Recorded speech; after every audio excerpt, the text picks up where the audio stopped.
Hello, everyone. How's it going? Happy Wednesday. Not gonna lie, I had to look at my computer to see what day it was. I was like, is it Tuesday? Is it Monday? I'm not sure. Very excited to have you all today. And I saw someone's comment about budgets making them feel, I think it was upside down, smiley face. Y'all, you're not alone. I actually was talking to our CEO Roxanne earlier today, and I was like, maybe we have a webinar with a finance person because I think that would be an interesting chat for everyone. Give me a +1 in the comments if you'd be interested in a chat where we invite a CFO to come chat about budgeting and how to partner effectively with the CFO. Okay. All right, seeing some interest here. All right, sounds good. Hello, everyone. So for anyone who is new, my name is Melanie Naranjo. I am the CPO at Ethena. We're a compliance training company. We do everything from harassment prevention and cybersecurity all the way to hotline and case management. We even have a new AI training for anyone who's trying to figure that out for their companies. It's 10 minutes, very short, lots of fun. And that is the end of my Athena spiel. With that said, super excited to bring you all here today. We do this every month because we've just found that it's so important to bring HR communities together. It's a lonely role. It's a confidential role.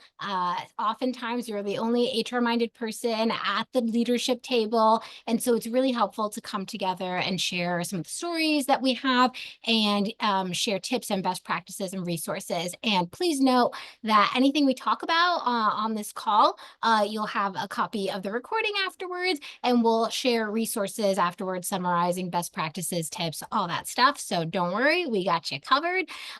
With that said, I'm going to go ahead and kick this off. Today, we're going to be talking about bad economies and when budgets get tight, because I have talked to so many HR professionals who feel understandably completely disenchanted and like all their power has been stripped away and like nobody cares about HR as soon as budgets get tight. And I super empathize. And also, I want to empower us. I want to empower us to shift the narrative. I want to help us reframe that into no. We're quite literally responsible for the strategy for our most expensive cost, which is our employees. We've got a lot of power here. We've got a lot of savvy and wisdom to share. And so this is the point of this webinar. So very excited to be chatting with you all today. Oh my gosh, Peter, as always, shout out to Peter. Everybody gives Peter some love. Check out Peter's notes, check out Peter's spreadsheet for making friends and contacts and connecting over LinkedIn. Really appreciate you, Peter. With that said, I'm going to go ahead and pass the mic over to Leanne. Leanne, I'm so excited to be chatting with you. We had a prep call and you shared so many good nuggets of wisdom. Leanne, Chief People Officer at Earnest, tell us a little bit about more about yourself for the audience and why you're excited about joining today. Yeah, for sure. Thank you so much for inviting me here today. Melanie, I'm super excited to talk with you and all of you on the webinar about the magic of HRBPs during an economic downturn. Like Melanie said, this is a time of huge empowerment, so I'm excited to dig in. By way of introduction, I am now a 20 plus year veteran of the people space. And I'm one of those total dorks who knew exactly what I wanted to do with my career from pretty early on. When I was a teenager, I had a family friend who was an industrial psychologist, and it just got me so interested in like what makes people tick at work, and it continues to fascinate me to this day. So that is what I studied at university twice. And I worked my way up from being a baby HR generalist a million years ago through a couple of different industries and shapes and sizes of companies, and all the roles involved, to my current role. And I lead the people function at Earnest, like Melanie said. We're a fintech company. We're headquartered here in Oakland, California. And our mission is to help students reach their financial independence goals. And as a former foreign student, international student in this country with very few resources, this really resonates with me, this whole concept of how education can unlock our future and our careers. And so it's really fun to be doing what I'm doing. This is my fourth time leading a people function at different companies, and I feel so lucky to work every day doing something that I really love to do. Well, like 95% of the time, love to do. And one fun fact, at one point in my career, I actually moved from a director of HR position to an HRBP role, which was an interesting move, but I'm so glad I did it. It was one of my favorite things that I've done. I love that position so much. Oh, how fascinating. I'm really excited to dig in with you and share some of your pearls of wisdom with the audience. As Leanne mentioned, we're going to be covering some deep stuff, talking about HR's role in an economic downturn, hidden opportunities when there are budget cuts. We'll have time at the end for a brief Athena spotlight, just to share some of the stuff that we're doing, and then we'll open it up to Q&A. So as Ace said in the comments, please go ahead and drop any questions that you have throughout the call, and we'll get to as many as we can at the end. Upvote the ones that you like, because we typically will go with the ones that have the most upvotes. And then a couple of rules before we jump in. So for anyone who's new, these are super interactive sessions. I will be talking to you all through the comments. I'll be asking a couple of pulse questions, so please prepare yourselves for typing. If you don't want to be called on, because we will give you mute access or access to unmute yourself if I call on you. If you don't want to be called on, when you respond, just include an asterisk next to your response, and that will be my cue not to call on you. I want to be super inclusive here, and I don't want that to be a deterrent to you participating. Okay, so with that said, let's go ahead and test out our first pulse check question in the comments. 1 to 5, 5 being super agree, 1 being completely disagree. When money is tight, HR-related budgets are the first to get cut. So who here feels like 5? Absolutely, HR budgets always get cut. They don't even think twice about it. 1, what are you talking about, Melanie? They give us more money. HR is definitely the priority when budgets get tight. Okay, seeing some pretty high responses here. I'm going to give it a second while these come in. Yeah, I mean, yeah, everybody's on the high end here. Let's call on someone, and then Leanne, I'll be curious to get your perspective here. Looking for someone who didn't put an asterisk next to their response. Let's do Ann Lindstrom, A-N-N Lindstrom, Lindstrom. You gave a 4, pretty high. If you could go and unmute yourself, why did you give a 4? What's going through your mind when I ask this question? I feel like when I have worked for companies that are in a cost cutting, the first thing they're looking to do is cost cut the most expensive piece, which is the labor piece. And so they're looking at doing reductions in workforce. And part of that reduction in workforce would be from the HR department. And that's just been my experience in the past. Interesting. So just to make sure I'm following along, are you also saying that, okay, they're looking to cut in workforce, and usually the HR department is the first one to get hit? Or are you saying HR is like one of several that gets hit? I'd say it's one of several that gets hit, but the recruiting staff in particular gets hit heavily because they're going to be doing reduction in workforce and cost cutting and combining jobs. And the recruiting staff are the ones that are bringing new people in. And so that slides into the, we don't need that function at this time. 100%. And I'm going to ask you one more question, and then I'll call on someone else. I'm curious to know, from your perspective, how do you feel about that? Are you kind of like, yeah, it makes business sense, we got to make recruitment cuts because we're not hiring? Or are you, or do you feel something else, whether it be I disagree, there's a different alternative, or I agree, but it's hurtful? Like, what's going through your mind? I think that it is just part of the cycle of cost cutting and the function itself. But in addition, when they're taking positions out of the HR department, they're also losing the option of getting quality candidates, maybe candidates that they are going to need if they're making some changes and restructuring. So that's kind of my worry, is why HR is always on the cutting block first, because as we say, people are the most important piece of any business. And so when we're cutting people and cutting job, then we also need to be very aware of which people we're cutting because those people are essential, even in the downturn, even when we don't have the need for as many employees, having the right recruiters that can find people when we're offering less money is important. Yeah, I'm actually really curious. And thank you, Anne, for sharing. These are really tough things to talk about, but you expressed it super articulately. Give me a +1 in the comments, all, if you all have seen the experience of like, okay, we're gonna cut recruiters, and then like 3 months later, we need like more recruiters, and like boom, we got to start hiring all these recruiters again. Anybody experienced that? Yeah, okay, yep, happening a lot. Okay. I'm going to call on one more person, Ashley Mora, Ashley, Mora, Mora. You gave a full-on 5. Curious to hear your perspective here. Why did you give a 5 in response to this question? Similar experience where HR staff tends to be the first to go in my own experience, whether that be completely cut or pay cuts or reduced schedule. So yeah, not much more to add. Similar experience here.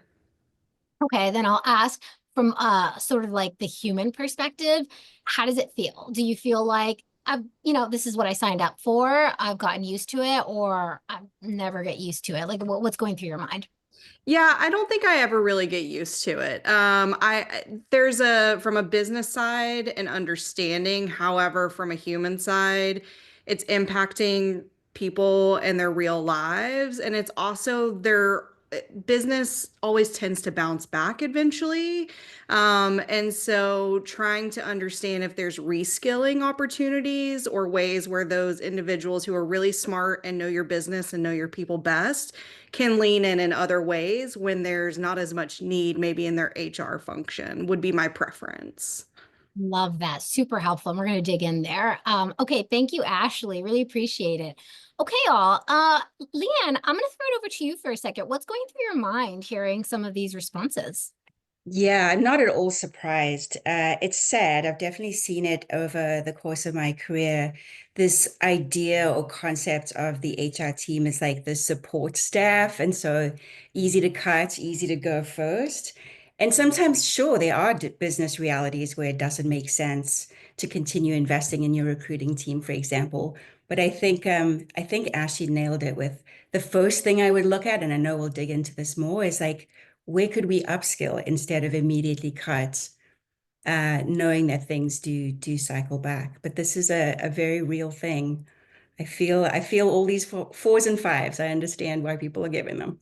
Love it. All right, so let's dig into some specifics here, and I promise all we're gonna go this way, but we're gonna get there with some of the things that you all brought up. I want to jump right to it, which is budget cutting. It is tough. It's emotional, especially when budget cutting is headcount budget cutting. I'm curious to know though, because I want to help sort of flip that narrative. What are some of the benefits of budget cutting? How could that actually be a really great and powerful, empowering exercise, Leanne? Yeah, such a great place to start because I completely agree with you with flipping the narrative here. And I realize that this might be a bit of a hot take. I think people would assume as a people leader, I'm always looking to have like a big, fat, healthy budget for people programs and people stuff. But I don't know if that is necessarily true for me. I think, look, either way, you have to make choices with the money that you have to spend, and how you're going to spend it in a way that's strategic, that really lines up with your company goals. I think the benefit of reducing budget is that it gets us into this juicy zone of having to get really creative and think very carefully about return on investment. And I think that's a discipline that we should exercise all the time, really, not just during a budget cut season. Because this is a forcing function. If you're getting told things are getting cut, you have to reassess your priorities. You have to focus on what truly impacts the business. And this can lead to some pretty cool innovation. I'll give you a quick example. Several companies ago, when we had a budget cutting exercise, we had to reduce our learning and development budget. And so we took a long, hard look at everything that we had in our suite of L&D options. We had our little come to Jesus moment. This is now far more familiar. I think many of us are familiar with the 70-20-10 model. But at the time, we had this like realization that so much of our best learning happens on the job anyway. We cut some of our external programs. We decided to look at more internal mentoring and rotational programs, which, just to be clear, still costs something. It's not free, right? It takes our people's time. It takes our leaders' time.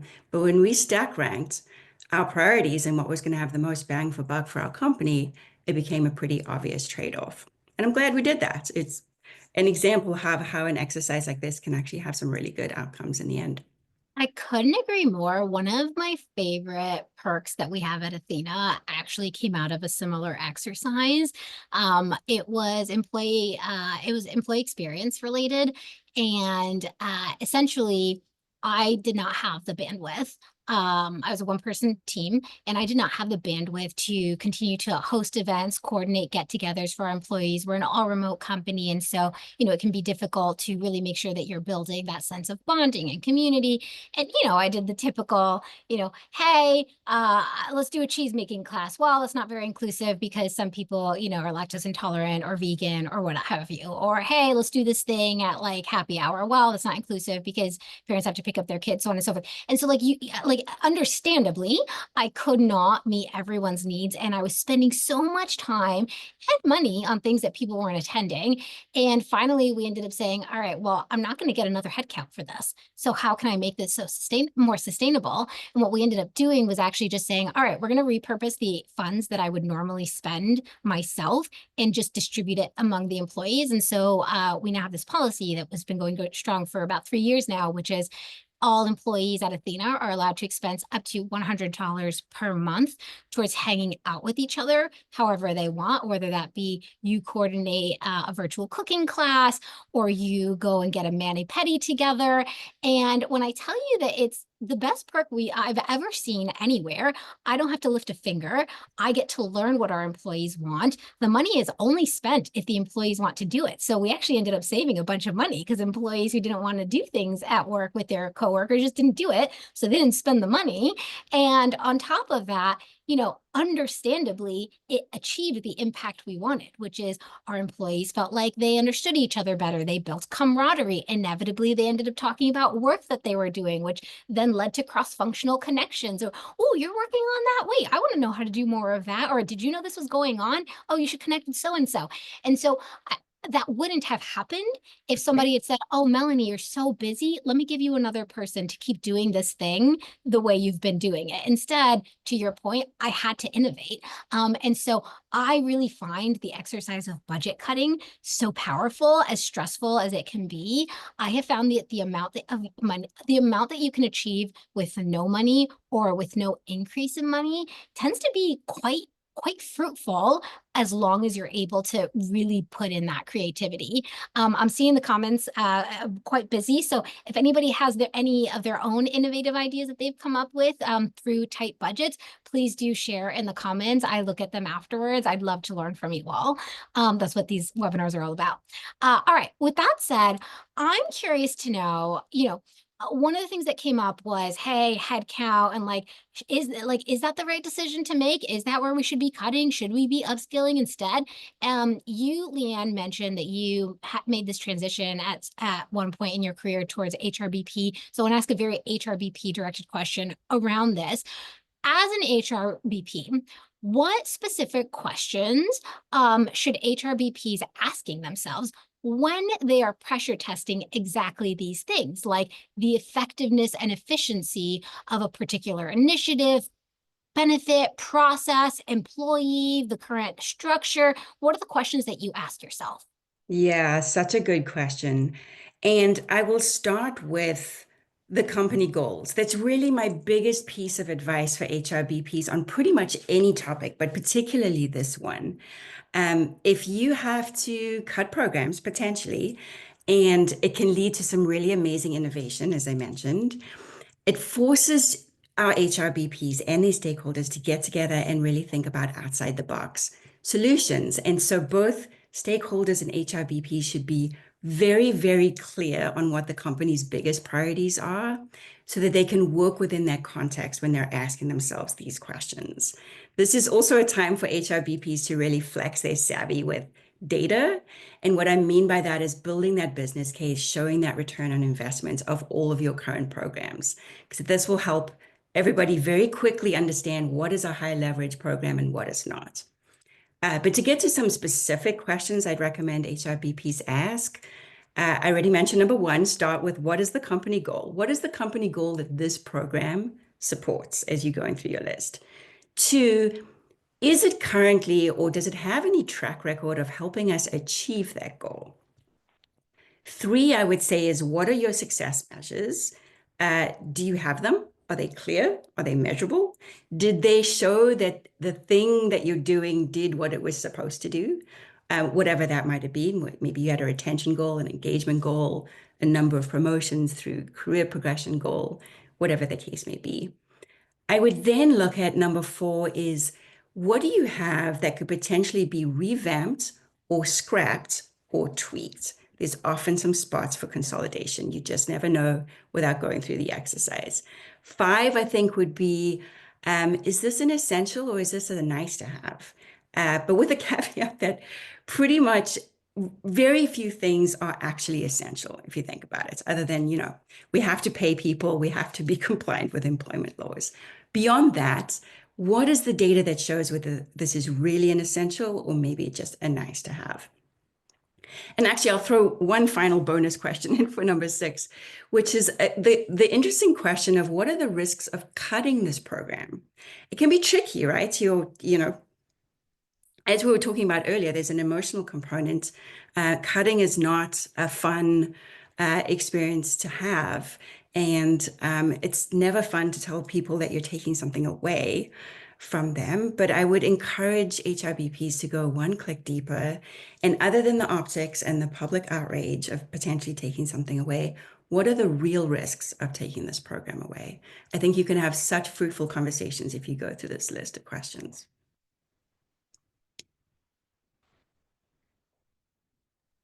Just realized I muted myself. Super powerful. There are two things in particular that stood out to me about what you said. One is, I'm going to say the very blunt, sometimes hard to hear version of this, which is, I think that like any function, HR professionals sometimes spend time on things that are not high impact. We sometimes spend time on things that actually are just not necessary. I will give, the very common examples. You spend all this time putting together the most fabulous holiday party. Did that actually help retain employees? Did that actually help improve performance? Did employees really want that? Or would they have preferred that you repurpose those funds elsewhere, right? Sometimes we're just in the rut. This is just the way that things have been done. And so that is why I think, to Leanne's point, so helpful to really remind ourselves, what are we trying to achieve here? And is it helping us achieve it? If not, you know what, maybe we don't have to do it just because that's the way it's done. Maybe this is a thing we can cut. And second is, I'll give a very specific example of how we do this at Ethena, right? In terms of the risk analysis, because I think, Leanne, you're totally right. What do you lose? What do you have to gain? At Ethena, we revolve so much around our compensation philosophy. We pay top of market because we expect top of market performance, which means that we can't skimp on comp like ever. So even when the market is getting tight, comp, we have decided as a company, is the place we will never cut. We will never, we would have to be on the brink of going out of business, I suppose, which, thank goodness, not happening anytime soon. But truly, we just would never cut. We would never freeze pay increases. We would never not promote someone because budgets were tight. We would rather cut literally anywhere else. And we tell that to candidates and employees upfront so they know this. But what that means is we're going to have to make cuts elsewhere. But here's why I flag that. Part of the reason why we decided that above all else, the place that we want to prioritize never cutting spend is money, is because money has the biggest blast radius. So if you freeze increases, that literally impacts every single high performing employee, right? Whereas if you cut a benefit. So I'll share one that we recently rolled back at Ethena. And it was a tough call to make, but we made the decision because we felt it was the right call for the business, because we always want to explore, is every dollar being optimally spent? Even if we have budget to spare, it doesn't mean we should spend it just because it's there. We should make sure it is going to high impact endeavors only. You know, we recently cut back on the perks that we offer in terms of expensing WeWork memberships.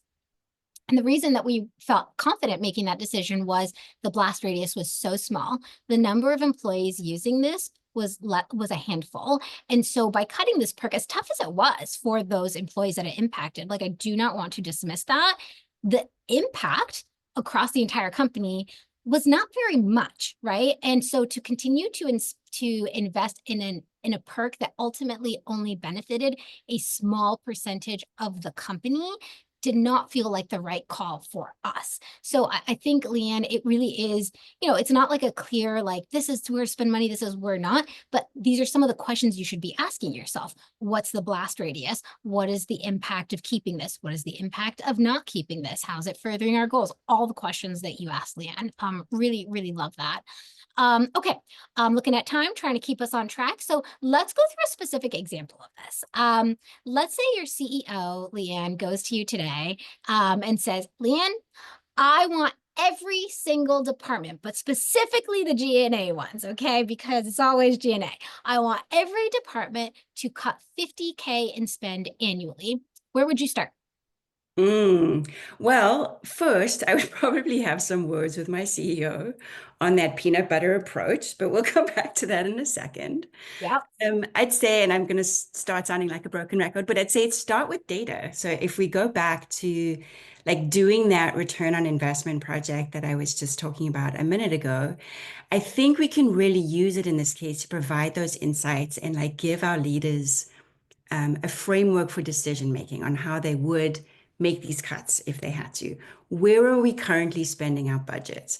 And this means looking at both people side, and I would start with like, what are the open roles? So roles that have not yet been filled yet versus current people. Hopefully that's a last resort. And then also operating expenses. Similar questions when you're thinking about cutting anything. What can be streamlined? What can be consolidated? Do we have two very similar budgets or, benefits or perks that we're offering that could maybe, if we did the utilization exercise, we'd realize that one of them is really richer and has more utilization and is offering better value. Like, could we scrap the one, keep the other one? If we're currently hiring for two people on the team, we have two open roles. Is there a possibility that you combine that into one role and maybe make it like a up-leveled a little bit, like a player coach role? It'll cost a bit more to hire that one person, but still cheaper than the two people. And even just doing one of those two things, for example, could easily solve your $50,000 budget, but you can start smaller too. I think you go through the question of what is the value of everything on your list? What is the efficacy? Like, what is it doing? If there's not a clear positive answer on those questions for you, that is where you can help your leader make a decision on where to make the cuts. But I think going back to why I'd have a question for my CEO, I think the key here is you want to be really specific to the nuances of each department's needs. I don't think this could or should be a one size fits all approach. You're going to have different size teams. You're going to have different seniority and tenure within teams, different bench strengths at your leadership level. All of those things I think should be taken into account. I don't think all teams should necessarily be treated exactly the same in an exercise like that. I'll pay attention to what Leanne is saying. What is so beautiful about what you just shared, Leanne, is that this is HRBPing at its finest. What you were not describing was an antagonistic, immediately fight back, or the opposite, which is I'm immediately just going to do exactly as you said. You are truly partnering with the business from the HR perspective by asking these really smart questions. What are you trying to achieve? Are you sure you're looking at this the right way? Have you considered the fact that we have different size departments, right? Maybe it should be differently distributed, or, right, maybe, you know what? All hands on deck, we need to support the marketing team right now. So everyone's going to give up their budget except for marketing, because that's the most important thing to the business right now, right? It's not a political gimme, every team, it shouldn't be every team fighting for themselves.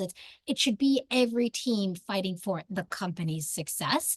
And I also really loved your creativity, right? So when somebody says, I want you to cut 50K, you know, it's very easy to assume, all right, so what they want me to do is cut 50K in vendor spend, in resources. But a much easier solution could quite literally be, do we need this senior of a role, or could we go junior and cut the budget by 50K? Could we consolidate these two into one role and maybe save even more than 50K, right? So I just love that what you're doing is you're putting your strategic thinking hat and making sure that you are doing exactly what you're supposed to do as an HR business partner, which is to partner strategically. Really helpful stuff, Leanne. Okay. I want to talk a little bit more about headcount, because I think that it sounds like that's where people are most concerned. And you mentioned it a couple of times as well. Why do company layoff and performance-based terminations suddenly spike during bad economies? Do people just stop performing when the economy drops? Is it like the economy drops, so people's morale drops, so they stop performing? Or is there something else going on? Yeah, such a good question. And I don't want to minimize the impact that economic uncertainty can have on your employees' well-being, right? Like it definitely adds stress. And if people are stressed, they can be distracted and that could impact performance. But no, in general, I don't believe that people just are sucking immediately as soon as the economy tanks. That is just not a reality, I don't think. But it's an interesting question, though. And I also think there's a nuance between regular layoffs and the way that we think about them, and performance-based terminations, which I'll get to in just a second. But I think the simple answer is, and you mentioned this before, but like employees are our most expensive asset. So the very quick shortcut to how you cut expenses is look at your biggest like budget line item, and that's the first place to go, or it seems like it is the most obvious place to go on paper anyway to cut. But especially if the reason for needing to cut expenses is because, for example, a company has hired a ton in the previous couple of years, maybe to go after a new market or go after a new product, or maybe overhired, maybe overspent. We all know that this talent market has gone up and down like a wild roller coaster the last couple of years. And for whatever reason, that venture didn't pan out for the company. And then I think it tracks that companies don't need that new sales team, or they don't need that stealth app development team, or whatever the case may be. And so I've seen companies take a first in, last out kind of approach. I've seen them take a peanut butter spreading approach, cut each department by X amounts. And I get it, it's really effective in cutting costs. And the reason I think that performance-based terminations spike in an economic downturn is a little bit more opportunistic. And I think when there are a lot of layoffs in a particular area or field, especially as we've seen in tech recently, there is one, available really good talent on the market, which doesn't always happen. And two, I think that companies that are in a pinch, if they are having to like cut money and for whatever reason, they realize that it behooves them to hold on to their highest performing talent only. And so that becomes another way to look at like who are our lowest performing folks. I personally have a massive bias against grading on a curve and taking that kind of approach. I understand it works for some companies, but I also have a really strong personal opinion that we should always have a really and very explicit high bar for performance that we manage against ruthlessly all the time, not just during downtimes. Yeah, Leanne, I think about this a lot because I think, to be really candid, that most companies say that they have a high bar for performance, but they don't actually hold their employees accountable to that high bar for performance until things are in a pinch.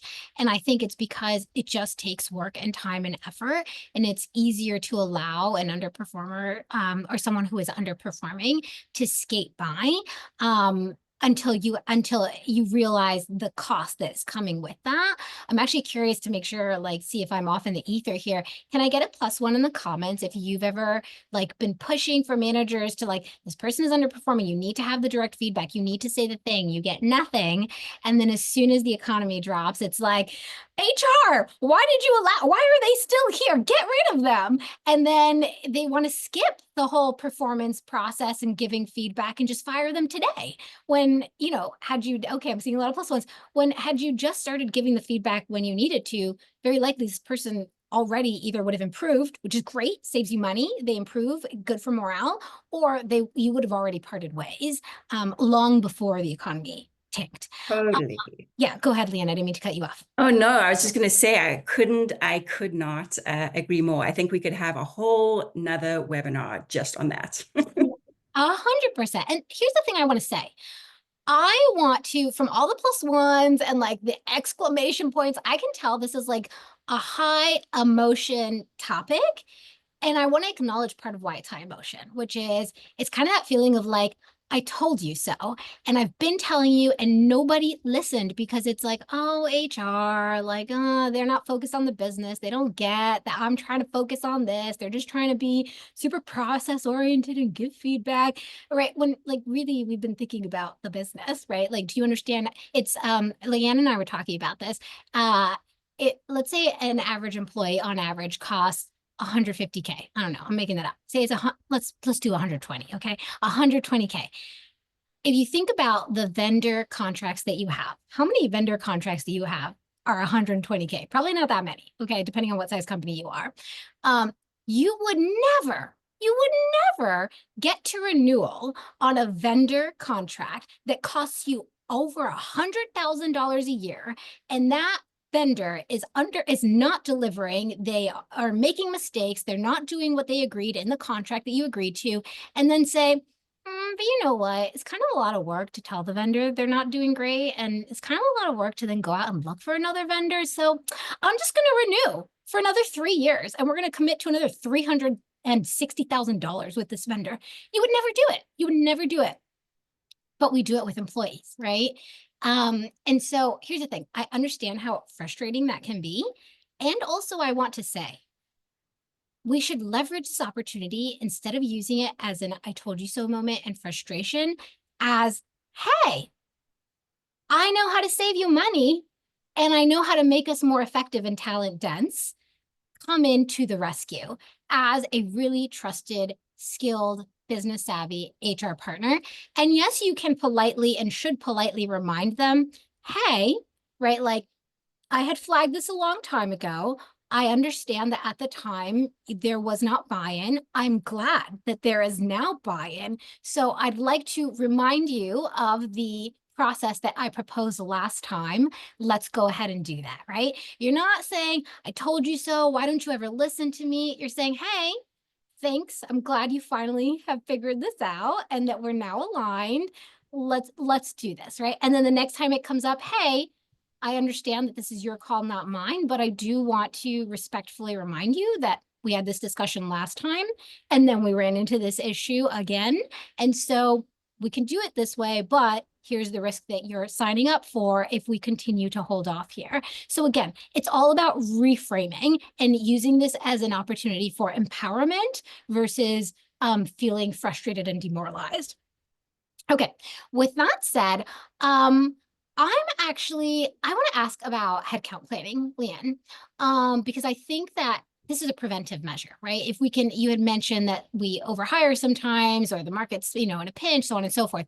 What does effective headcount planning look like? And what questions should an effective HR partner be asking to ensure that we are optimizing this process? Yeah, such a good question. Excuse me.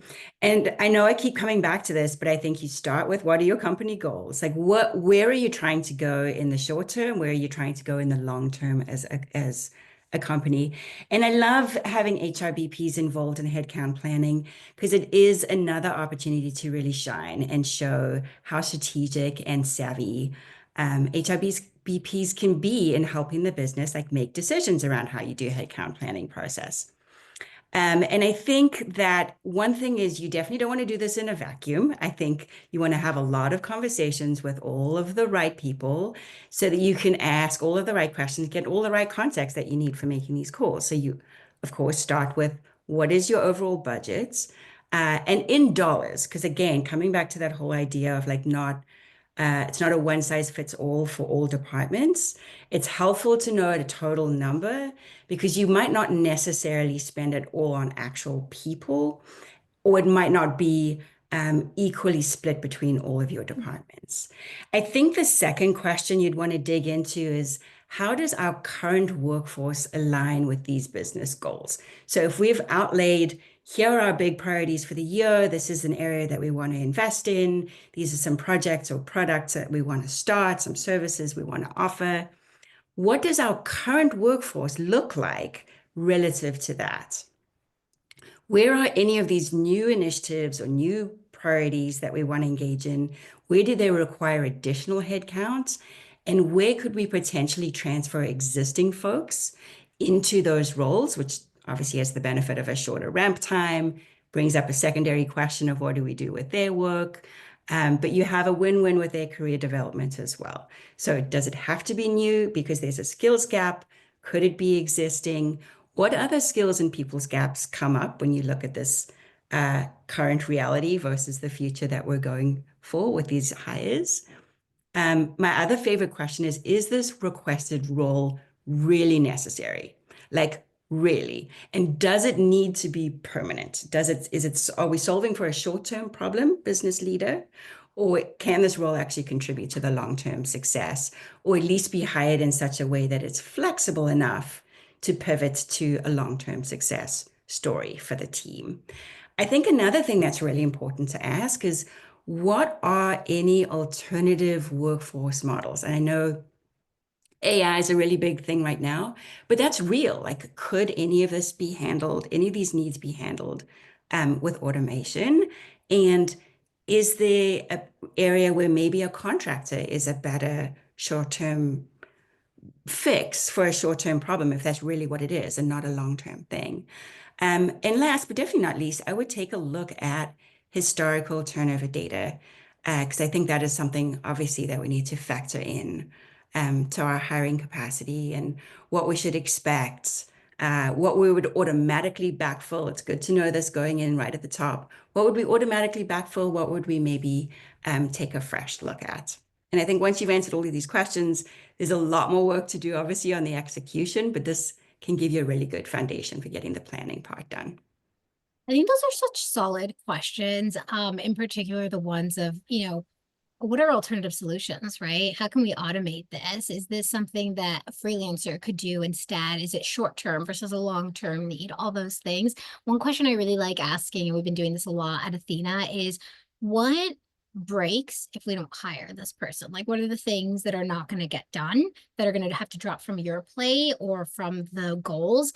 And what I found is oftentimes the things that people will share that break, right? Like, hey, I have this back burner list of things I haven't been able to get to, or hey, there's this project that I'm not going to be able to do. 9 times out of 10, those things we're okay with saying, okay, so let them break. Okay, so drop them. They're not a priority. We don't need to do them. And then we don't hire. And what that opens up is one, clarity around misalignment, right? There's room and opportunity for better communication around what goals we're optimizing for, what people should be doing, what people should not be doing. But two, it also helps that person, right? Especially if you've got like an overachiever who's trying to do 100 different things, to help them understand, no, those 85 things, drop them. We only need you to focus on these 15 things. And so, yeah, I have found these conversations to be really fruitful, both for me and the employees and the leadership team. I'm gonna ask one quick follow-up question, and then we're gonna switch over to quick Ethena Spotlight and Q&A. By the way, all, if you have, I saw some questions coming in the comments, but unfortunately I cannot keep up with them. So if you have a question that you would like us to consider responding to, please drop it in the Q&A box specifically. You should have an option there, and that way we'll be able to see it when we turn over to Q&A. My question to you, Leanne, is I find that oftentimes HR is just not involved in the conversation for headcount, even though we have these really smart questions to ask, or we are now being trained on these really smart questions to ask. And instead, what ends up happening is, the CFO comes up with a budget, the department heads say what they want, given the budget that they have, and then they're like, all right, HR, your job now is to go hire. What advice do you have? And also give me a +1 in the comments if you have found yourself in this position where you don't get looped in until it's like, these roles have been approved, please go hire. Leanne, what advice do you have for someone who is being put in that position in the process? Should you just accept it? Should you gently push back? Should you strongly push back? What should you be saying or doing or thinking? Yeah, it's such a good question, and it's hard, especially depending on where you are in your career and your comfort level and confidence in speaking up. But I would say definitely push back, even if it means starting with your leader, your people leader, which you hopefully shouldn't even be needing to push back with your people leader. They would be on your side and bringing you along. But I think, your HRBPs, anyone in your HR position can have such a strong seat at the table. And I think it starts with proving that consultative, strategic hat that you can put on and show. And I think some of the things we talked about earlier in terms of leading with data, having a very crisp understanding of the company. How does the company make money? What are the company's goals and priorities for the year? What is the direction that we're going in? I think if you can build credibility with your stakeholders and you start small, you start with all your leaders and you keep going up the chain of, here's what I understand. I understand your pain points. I understand what you're trying to do in your department that ladders up to what the company is trying to do. I can show you with real data what's working, what kind of people you might need, what skills you could have. I think as you build those blocks and you start building your cred, you start getting a bigger seat at the table. And this is definitely not an option for everyone, but I feel like I truly believe this is personal career advice. If you are beating your head against the wall, if you're doing all of these things and yet you still getting pushed out of these things, you may want to take a long, hard look at your company and your role, because it shouldn't always be such an uphill battle. We can have such a massive impact on our companies. We have such a loud and powerful and sensible, helpful voice, and it should be heard. I 100%, 1000% agree with that. And I think it's really reassuring and necessary for people to hear that message from another HR leader, from a seasoned HR leader like yourself, because it can be easy to convince yourself and spiral, well, if nobody ever wants my opinion, I guess I don't have that much to contribute. The thing that I will also say is that I think it's very easy in a situation like this to get emotionally invested to the point where some of the arguments that you make may feel more personal than business focused. So such as, I have a lot to contribute, or, hey, like, do you understand the experience that I have and like how valuable I can be to you? And while that is true, unfortunately, in one ear out the other to someone who doesn't already see the value, because to your point, Leanne, you're having to build that trust and show your value through action. And so I would recommend, as you're going through this, make sure that the arguments that you're using lean on how it benefits them. So, hey, I would love, I think, okay, these are not going to be the perfect words, but basically saying, I'm trying to save you money, all by cutting me out of this position. If I had been a part of this process, I would have recommended cutting 3 of these roles and hiring more junior for 5 of them, and you would have probably saved maybe $800,000 over the course of the year. So loop me in next time, right? Talk about the things that matter to them, because I promise, if you tell your CEO you could have saved them over $1 million, they're going to care. They're going to care. With that said, all, I'm going to do a quick screen share and then we'll do Q&A. All, can you see my screen? Yes, I'm seeing, Leanne, can I get, okay, good, thumbs up, thank you. Okay, I will try and keep this super brief so we can do as much Q&A as possible. Oh, as you know, we're Ethena, we do compliance training. I want to show you something that comes up a lot of times when we're talking to customers and prospects, which is, prior to switching to Ethena, they really struggle with analytics and collecting data and tracking things like completion rates, all that stuff. So I want to show how easy this is with Ethena.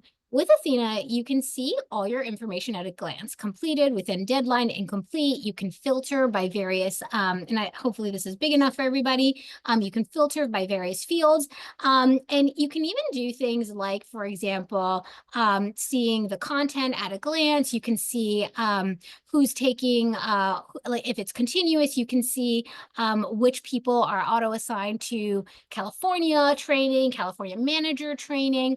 And a couple of other cool things that I really like is if you, for example, have employees without email accounts. So let's say you are a large retail company, so you have a lot of people who are working on the floor, but still have required training. You can send them login links so that they can still complete their training, and you can track their completion rates here versus having them have to log in through a regular email. So for anyone who's got really large distributed workforces that are, separation between corporate and floor, or maybe working in a factory or something like that, know that this can help meet your needs.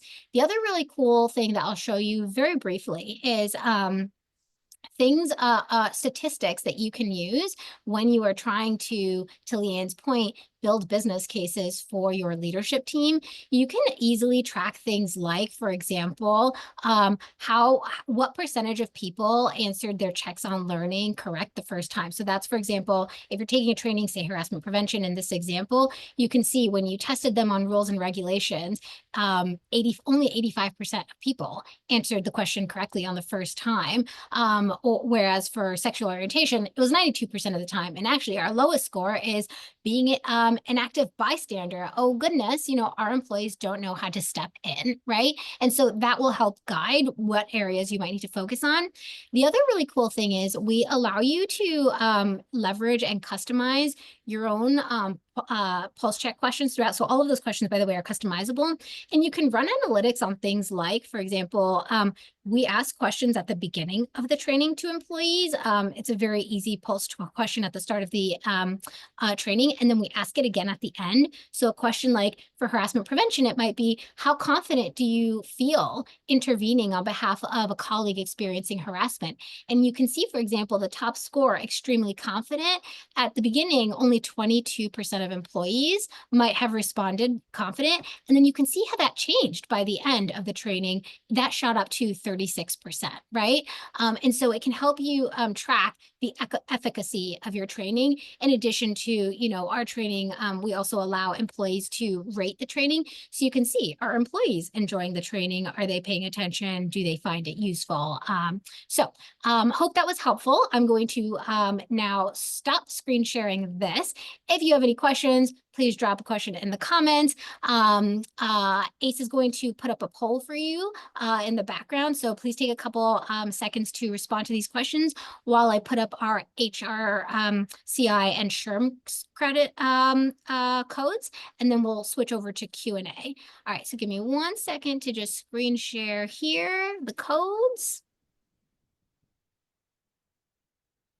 Here we go. And then while you all do that, Leanne, I'm going to pull up the Q&As. Okay, it looks like quite a few came in. Let's see how many we can get to. I'm going to start with the ones that got the most upvotes. Let's do,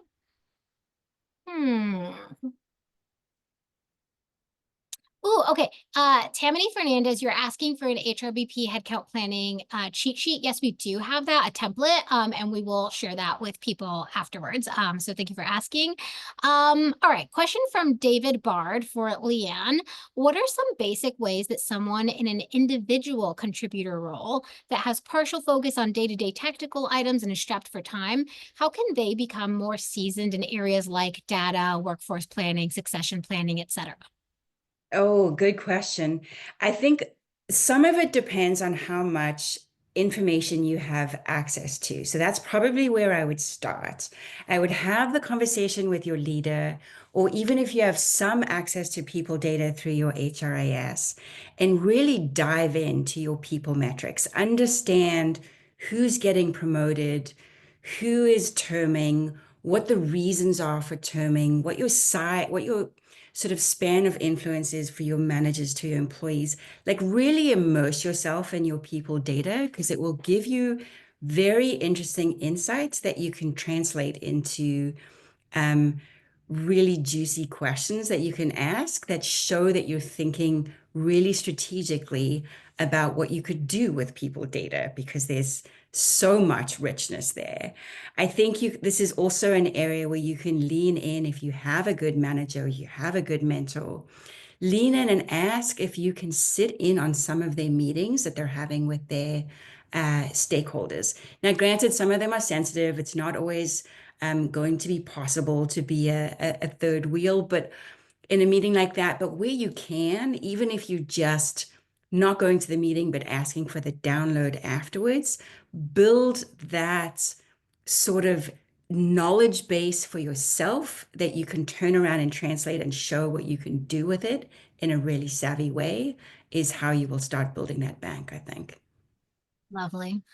We actually have a couple of questions tied to a similar thing, which is employee experience and engagement and how to advocate for areas like this during economic hard times. But I'm going to add the nuance that came in from David, which is in particular because things like engagement and employee experience can be so hard to quantify with stats. Like, how can you tell that this initiative is going to retain our employees? So share, I have some thoughts, but I'd love to hear from you first, Leanne. Sure. And I think it's one of those squishy things, right? Like as HR professionals, we all know that it's important. We all know it's important to have an engaged workforce, right? Because there's going to be loyalty, there's going to be stickiness, there's going to be higher performance. There is actually a lot of data around that. And so I think it's pulling that data in that exists and connecting it to the scores. But hopefully you're also measuring your engagement in some form or shape. And then you're connecting it with a couple of different people metrics. I feel like you can't just look at one thing, like your eNPS score, for example. You have to look at it together with what is your attrition rate? What is your regrettable voluntary attrition rate? What is your health of your business in terms of people progressing, having like really good onboarding experiences? There's sort of a couple of lenses that I would recommend looking at all together, because one, there is data out there that you can pull in on why engagement is important. But two, if you can actually connect it to trends in your other people metrics like attrition, like progression, like the number of hypos in the team, I think you can paint a pretty compelling picture for it, actually. I think so as well. And I'm going to say one tough thing and then one hopefully helpful thing, which is for me, whenever I'm thinking about employee experience and engagement spend, the questions I ask myself, to be honest, because I'm trying to make sure that money is being optimally spent, not just, oh, you gave me this budget, so I guess I can spend it, right? If I can spend less, I will spend less, because my end goal is to help the entire business succeed so we can continue to support as many employees as possible, right? And so the question I ask myself is, one, would anybody quit if we cut this spend by 10%, 20%, 50%? But then two, equally important is, would productivity go down if we cut this spend, right? Because maybe people won't quit, but they will stop performing. Engagement will go down, performance will go down, and that's equally important, right? And sometimes the answer is no. Sometimes the answer is, this is such a great thing that I know our employees love. And also, I know that if we took it away, it actually doesn't have an impact to the business. Like, it sucks, but it doesn't have an impact to the business. And the reason I say that is because it's really tough, but it's something you can lean on. It's something that you can stand by publicly to your employees. We do this at Ethena. We say, we asked this question and this is where we stood. And so until that changes, or unless you have information to help us understand that actually it will impact productivity, this is the decision we've made and here's why. You need to be able to publicly stand by the decisions you make. And because it shows your CEO and leadership team that you too are thinking about the business and spend, right? And then I will say, hopefully, the like happy thing, and then we will end it, which is, I was just talking to my CEO about this because I had a particular perk that I was like, we absolutely cannot cut this. I cannot prove to you with numbers that this is benefiting us, but I know for a fact it is benefiting us. And here are a couple of anecdotes. And she actually said to me, Melanie, I actually prefer that you just say that. I prefer that you not come to me with made up data or overly contrived data just to try and prove a point. If it's truly a thing where it's like, listen, I don't have numbers to show you this, but here are a couple of stories that I have witnessed that tell me that it would be a monumental mistake to cut this. Then she is a human with logic and thoughtfulness as well, and she can make the decision that, yeah, you know what, if we cut that, we would lose a whole lot. People would be unhappy. People would stop performing. I do think it would be hard to attract top talent without this. And so sometimes I would say lean into that. If it really is a fluffy thing, or sorry, a fuzzy thing, just say that. Say, this is a fuzzy thing, and I acknowledge that. This is not me coming in not having done my research. This is me acknowledging that this is a fuzzy thing, and also here's why I stand by it. Make your decision. Such wise words, 100% plus ones. Thank you, Leanne. I got to give the credit to my boss, Roxanne, CEO. She's amazing. Leanne, we are just at the end of our call. Actually, we're a minute over. Any final words of wisdom before we end the call today? No, it's such a wonderful discussion. Thank you again for inviting me.